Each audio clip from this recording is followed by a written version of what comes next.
Give a big hand for our first contestant, Josh Davis! Not even close on the pronunciation. Not even close. But here, I have some good news and I've got some bad news for everybody. Alright, the bad news is I don't know how to open a show, okay? But the good news is I have no problem standing in front of a room full of people that I've never met and giving them false hope. Because for the past 16 years of my life, I've been a fireman. And the job description, don't clap, I don't have a lot of time. The job description is fire, rescue, you can understand that, and then emergency services. Do you have any idea how wide that is? That just means somebody somewhere said, shit, I don't know. Send me somebody. When a tree falls over in a park, you call park and tree.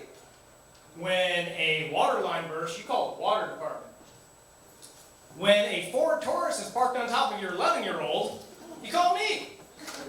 When it's 2 o'clock in the morning and you go, can't sleep without my cigarettes, help me find them. You call me. So, you think you're ready for it? You think you know what to do? Pop quiz everybody, because get ready, it's going to get dark.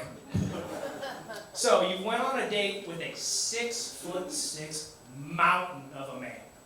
I'm talking about this dude's so big, when he applied for Game of Thrones to be the mountain, they're like, nah bro, you're too big, get out of here. So at the end of the day, it went swimmingly, but you found out that your asshole actually can't accommodate his third leg. And now you are slowly but surely bleeding to death. What do?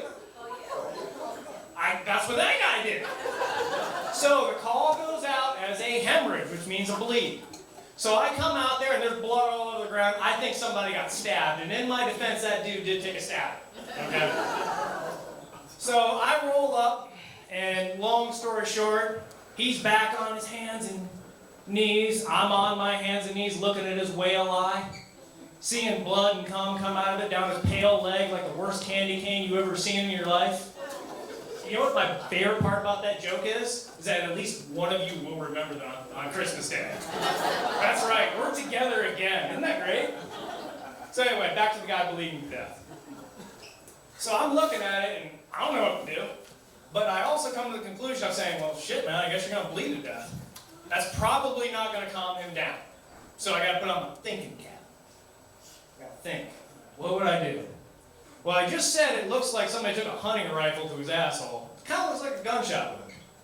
So what would I normally do? Well, what I would normally do is I would pack it full of gauze and elevate it. So that was my first idea.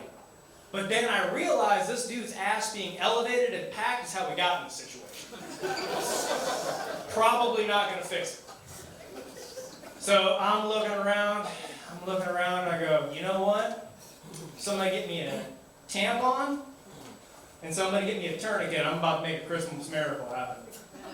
And that is why there are tampons in men's restrooms all across the Northeast now. And here you thought that was politics. It was me saving lives. And this is the part where I would normally go into my whole other thing, but I've only got 5 minutes. So I'm just going to go ahead and cut it short now so that I don't leave you with a cliffhanger. And enjoy the rest of the show, everybody. Thank you.